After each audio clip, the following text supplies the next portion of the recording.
Hi there, friends. Thanks for joining us for this Easter weekend edition of Jamaica Magazine.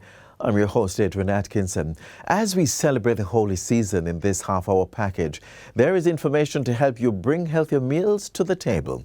Also, get health-wise with tips to protect yourself against foodborne illnesses. Plus, how to spend wisely and manage your money.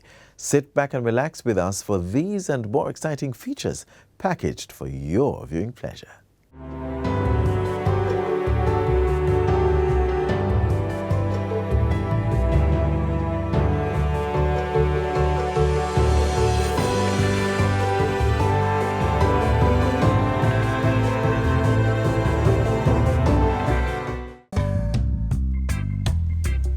Coffee was introduced to Jamaica in 1728. Creighton Estate was established around 1765, and the Blue Mountain Range and the central region of Jamaica, which is the Grand Ridge of Jamaica, were the major coffee producing regions. Currently, we are fully certified under the Rainforest Alliance, and we are the very first entity in the Caribbean region to attain that certification. Now, the Blue Mountain Range of Jamaica is a microclimate of the island and has provided the perfect conditions for growing the Arabica coffee. A typical day in the Blue Mountain, the most sunlight is in the mornings from about 11:32 to 4 p.m. You know, this is the weather that we experience. This is a norm in the Blue Mountain. It's nothing unusual, you know, for the range to be covered with mist. And after sunset, the temperature basically goes below 20 degrees Celsius. So those are the perfect ingredients to develop high quality coffee. You know, the culture here is rich. We're an extremely creative, set of people. In Jamaica, there's everything. If you're a nature lover, we have it. If you like the wetlands, we have it. Great coffee, great food. God has been good to us. The God has been good to us. The universe has been good to us, as a country. And this rock, I love it, man. I love it.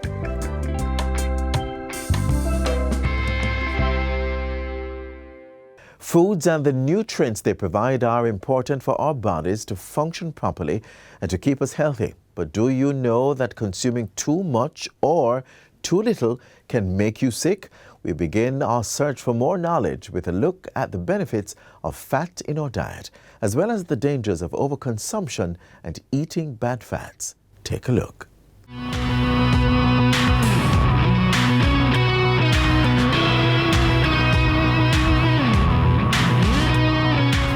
The human brain is 60% fat. Fats provide a storehouse of energy for the body and promote normal cell growth and healthy skin. Fat also acts like a cushion and heat regulator to protect the heart, liver, and other vital organs. And as most people would know, fat adds flavor to our food and helps us feel full longer. It is clear that having fat in our diet is beneficial in many ways, but too much or the wrong kind can be equally harmful. Fat is a source of essential fatty acids which help the body absorb vitamins A, D, and E. There are three types. Monounsaturated and polyunsaturated fatty acids are both considered good fats. The third, saturated fatty acid, is what we are often encouraged to avoid or lower our intake. So too, trans fat, which is created by a process called hydrogenation that makes the fat harder at room temperature to increase the shelf life. What is in our foods impact on the quality of our lives? The World Health Organization recommends that trans fat intake be limited to less than 1% of total energy intake, which translates to less than 2.2 grams per day with a 2,000 calorie diet. Studies have shown that saturated fat increases the amount of bad cholesterol or LDL in the blood and has no effect on the good cholesterol HDL. Trans fatty acids increase the amount of bad cholesterol in the blood and also reduce the amount of good cholesterol. Diets high in these bad fats are linked to obesity, heart disease, and other cardiovascular related problems. Trans fat also causes malformation of cell membranes and other cell structures in the body, leading to weak cell walls and abnormal cell function. They are not recognized by enzymes and can cause neural degeneration and diminished brain function. So why then is trans fat used? Well, taste and economics. Trans fat makes food stay fresh on the shelf longer and improves food texture and flavor stability. Based on a 2021 assessment of the fatty acids in commonly consumed foods in Jamaica, our intake is very high. If you look at confectionery, you see how high the percentage is there, and it comes down in several of the other food products. Okay, this is just the percentage that have trans fat. Notice that the canned foods had none at all, or the beverages that we looked at had no trans fat. Okay?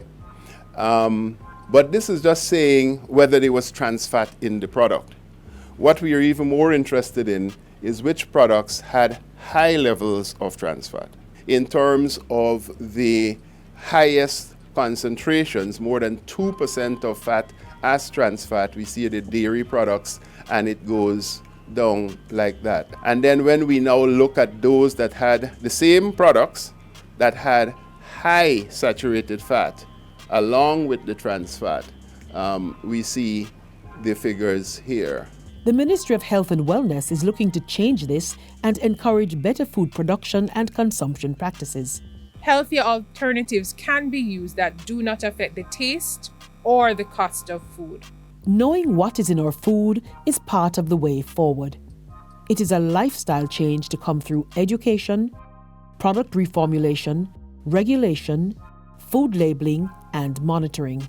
The elimination of industrially produced trans fats is part of a comprehensive policy package to prevent diet-related NCDs, which comprises mandatory food labeling, ingredients lists, nutrition panels declaring trans fats, interpretive front-of-package labeling based on nutrient profiles, restrictions on food marketing aimed at children and adolescents, mandatory standards for healthy food served in schools, and limits on sugar content.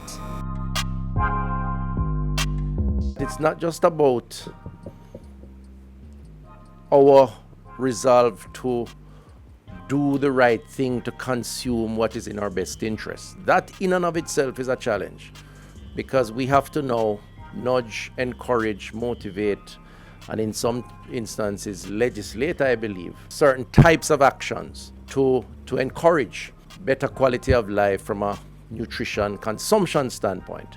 I think it is essential to advocating in the first instance for voluntary compliance as an immediate response. As consumers, we have the choice of using naturally occurring unhydrogenated vegetable oils such as canola, safflower, sunflower, or olive oil. We can also limit red meat and choose lean cuts. It is also recommended that we steam, boil, or bake foods instead of cooking them in fats or oils. Another approach is to choose low-fat dairy products, poultry, and fish, and purchase processed foods made with unhydrogenated oils rather than partially or hydrogenated vegetable oils or saturated fats. Use soft margarines as a substitute for butter, and choose soft margarine over the harder stick forms. Limit consumption of commercially fried foods and baked goods made with shortening or partially hydrogenated vegetable oils. Not only are these high in fat, but it is also likely to be trans fat. And cut back on foods high in dietary cholesterol. Let's eat healthy and live well.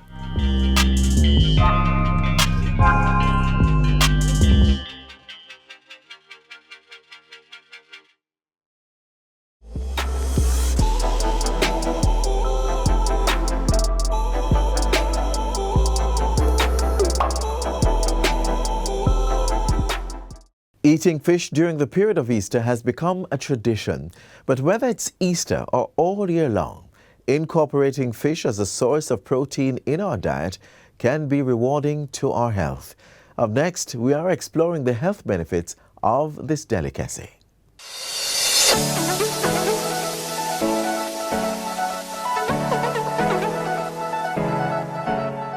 We all love our protein: chicken, beef, pork. But how often do we eat fish? Is it only at Easter time or when you're at the beach? Incorporating more fish into your diet can be very beneficial to your health. Compared to red meats and poultry, fish has far less calories and cholesterol. It's the saturated fats and the trans fats that our bodies use to make cholesterol. And fish and seafood have very little saturated fat and trans fat. So in truth and in fact, that makes it a very healthy source of protein. Fish also has iron, which is important for good reasoning and memory, iodine, which can prevent mental problems in children, and selenium, vitamins, and carotenoids, which are antioxidants. Who knew that we could get so many nutrients from fish? And that's not all. Incorporating fish into our diet can even reduce the chances of developing certain diseases. Studies have in fact shown that people who have a higher intake of fish compared to other meat sources have less heart disease, they suffer from fewer mood disorders, and they have less cognitive decline with age, so less dementia. This is due to omega-3 fatty acids, a nutrient that is only found in a few other food sources, such as walnuts and flax seeds. But oily fish, such as sardines, tuna, mackerel, salmon, and trout, are excellent sources of omega-3s and are readily available at your convenience in supermarkets. So we want to add fish into our diet. In what ways can we do this? So escovitch fish is one of our favorites. Now the onions and the carrots and the vinegar and the pimento, that's all fine. But we don't want to do a lot of deep frying. Deep frying adds calories. Nothing like a nice steamed fish, a nice roast fish. And when you roast your fish, you can stuff it with wonderful vegetables like callaloo and so on. So we have to find other ways. Many of us have broilers as a part of our stove and we've never utilized it. We don't know how it's used. And that gives us, I think, the closest taste to fried without adding a lot of oil. So we've got different styles of cooking the fish, but what about flavor? Jamaicans love adding salt, but fish is already salty.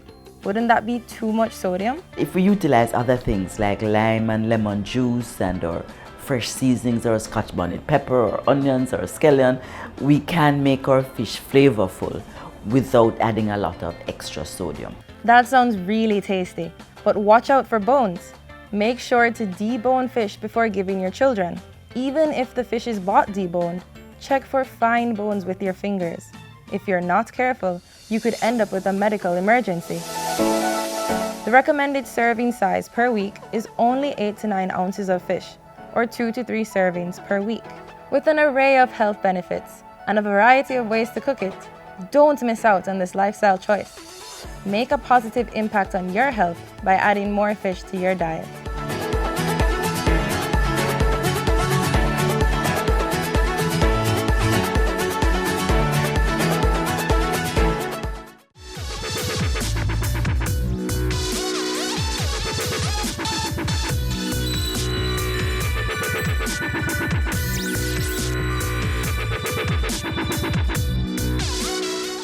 The holiday period is a special time for families and friends to link up and plan outings, cook up a storm, or feast at your favorite restaurant. But with all that goodness also comes the dangers of foodborne illnesses. Here are a few tips to ensure the food you eat is safe.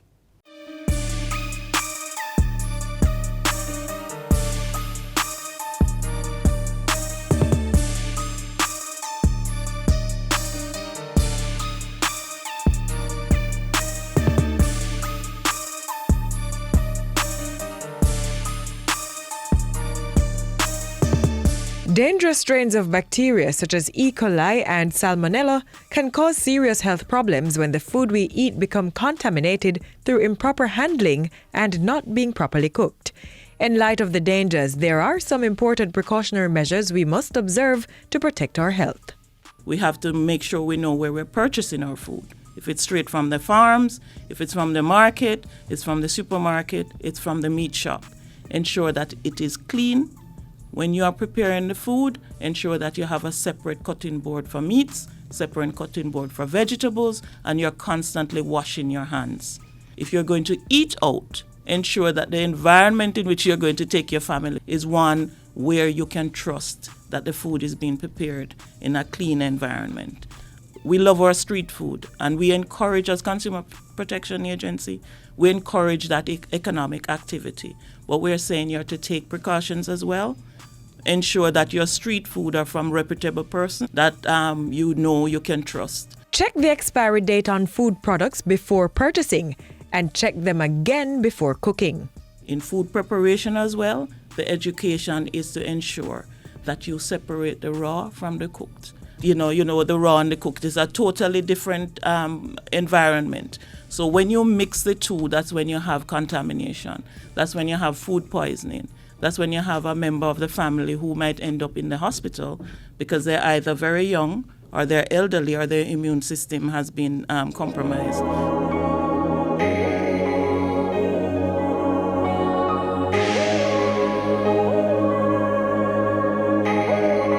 Discard any food that looks or smells questionable. Don't allow your food to stay open and accessible to flies. Containerize and refrigerate or freeze leftover food before 2 hours after cooking. And always store meats and seafood in sealed containers. The second thing about food safety is you have large amounts of food laid out for a couple of hours or more, and the family keeps coming back, dipping, visitors coming, dipping. You have to ensure if you have the food out for more than 2 hours, hot food, be very careful, especially if you add sauces and other condiments on the food. It tends to go a little off early, and that is where you have problems if you have an elderly person or a young child. Make sure that you put that away early, that you don't put your family at risk, because food poisoning, most of us get well quickly, but it can lead to death if your immune system has been compromised. So we're saying be safe with your food. Ensure that when you package them and put them away, they're packaged in portions where when you take them out to reheat, you don't reheat the entire thing and then put it back in the refrigerator. So you apportion it according to what you're going to be using, so you don't increase the risk of food poisoning or any other bacteria entering the food. Ensure meats are cooked thoroughly. Remember, improper food handling can mean the difference between a trip to the emergency room or enjoying a tasty meal.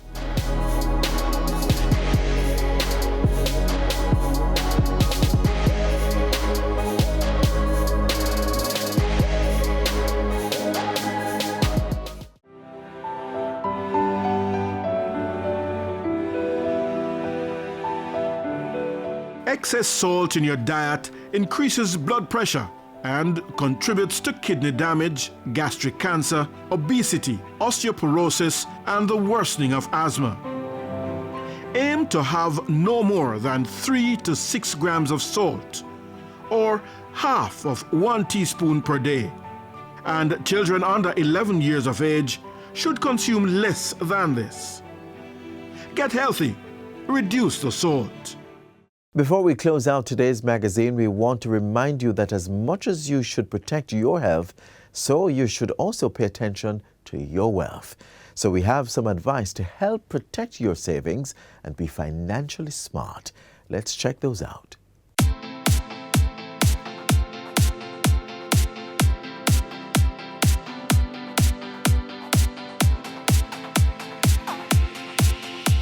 My presentation today is on getting the best bang for your budget. Budgeting, simply defined, is creating a plan to spend your money. Good budgeting, however, is ensuring that you're spending less than you earn. I know budgeting can be hard. You make a budget and you find it difficult to stick to it, but it's one of the best ways to keep track of where your money is going every month. And then you can identify what changes you need to make in order to reach your financial goals. When making your budget should include things like your needs, your wants, your savings, your investments, and your emergency fund. So typically what we're saying is that your money monthly should be going towards savings, your bills and utilities, your insurance, and your emergency fund. You also would want to ensure that when you're making your budget, you give every dollar a job and keep track of your spending. Keep a financial journal if necessary. This will help to keep you on track, and you can record and identify the things that you're actually spending your money on. So, one of the first things you'd want to do when you're creating your budget is create a financial plan, and it will help you to map out the actions that you need to take towards achieving these goals. And please ensure that you put your short-term as well as your long-term goals in your financial plan. After you've created your financial plan, then you'd want to identify all your streams of income. Your streams of income is not only your 9 to 5, and that's a mistake that a lot of us make. What about your other passive incomes? What about the earnings you make from your skills? You might be getting an inheritance, you might be getting an annuity, you might be the type of person to buy and sell things. You have to account for every single dollar you make. And likewise, if you're going to account for all your earnings, you'll also have to account for all your monthly expenses. And your monthly expenses is not only your utility bills. A lot of times we neglect to include the other things that we have to spend on. Sometimes the simple things like our personal care, your groceries, your hair care, your wants. Some of us have things that we have to do to maintain our mental health. Include those things in your budget. All things must be accounted for, so you identify where all your income is coming from and you identify all your expenses. So now, let's uncover some of those bad financial habits that are wrecking our financial future. And while it's easy to identify some of our big expenditures, sometimes it's uncovering some of those smaller, more sneakier daily expenses that will save you a lot of money in the long run. My first question to you is, are you paying your bills on time? Paying your bill late comes with penalty fees, and these fees add up. Implementing the right debt payoff strategy, you can pay off your debt quickly, end up saving more, and you end up having more money towards your other financial goals. Prioritize paying off your debts. Things that we tend to let slip through as well. Most banks have a charge that is associated with going to the ATM. Not to mention, if you decide that you're going to use another bank's ATM because it's more convenient, then you end up paying 2-3 times the amount. So you have to keep a close eye on your money, guys. You have to keep track of these fees. Cutting out unnecessary expenses will actually help you to save a lot of money each month. So let's quickly talk about some of the money habits that we need to develop. Pay yourself first. Take out money for your savings. Put it in an investment account if you have to. Have a separate bank account, but pay yourself first. Build up on your retirement fund. Increase your deductions. This will not only help you to put more money towards your retirement saving, but it also reduces your taxable income. And try to make it at least the amount that your employer will match. That's like getting free money. Who doesn't want free money, right? Save for the future. Saying things like YOLO or FOMO can make you feel like you need to spend all your money now. But there needs to be a balance. Enjoy your life now, but be sure that you're saving money for the future and working diligently towards your goals. Live below your means. If you're spending more than you earn, at some point, you're going to have to require credit to cover the rest. If you find yourself having to get credit to pay for basic things, then you need to revisit what you're doing. To grow your money and create real wealth, you need to start investing. Invest your money and help to build up and secure your financial future. Last but not least, invest in a critical illness plan, guys. So I'll end by saying, not budgeting your money, combined with bad financial habits, not saving, can leave you vulnerable to unexpected emergencies, living from paycheck to paycheck, not to mention not having enough money for retirement. You can achieve your financial goals. It's just a matter of prioritizing, sticking to your budget, and tracking your spending.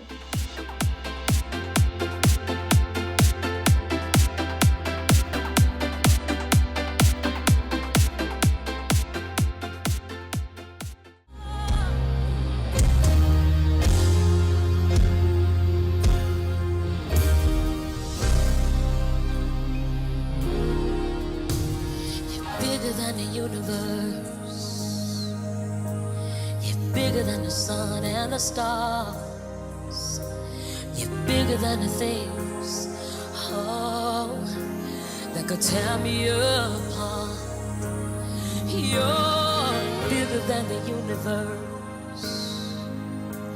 You're bigger than the sun and the stars.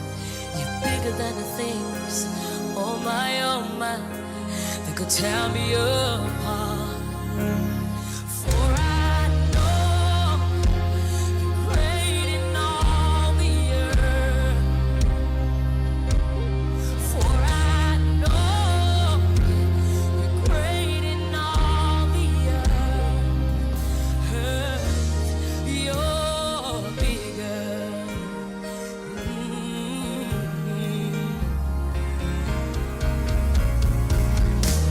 You're bigger than the problems I face. You're bigger than the disasters I've seen. You're bigger. You're so much bigger, Jesus, than what this life may bring.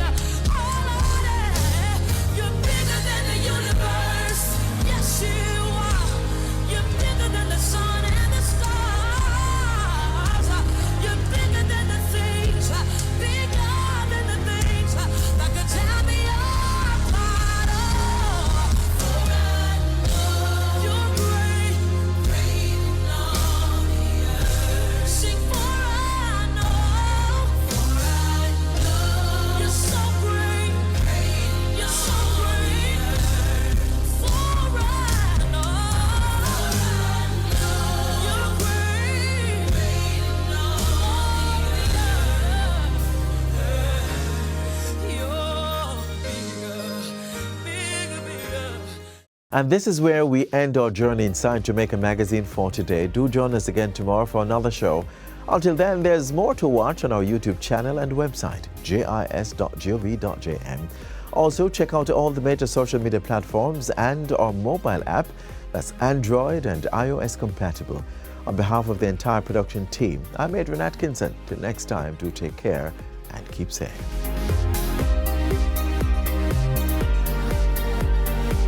This has been a production of the Jamaica Information Service, the voice of Jamaica.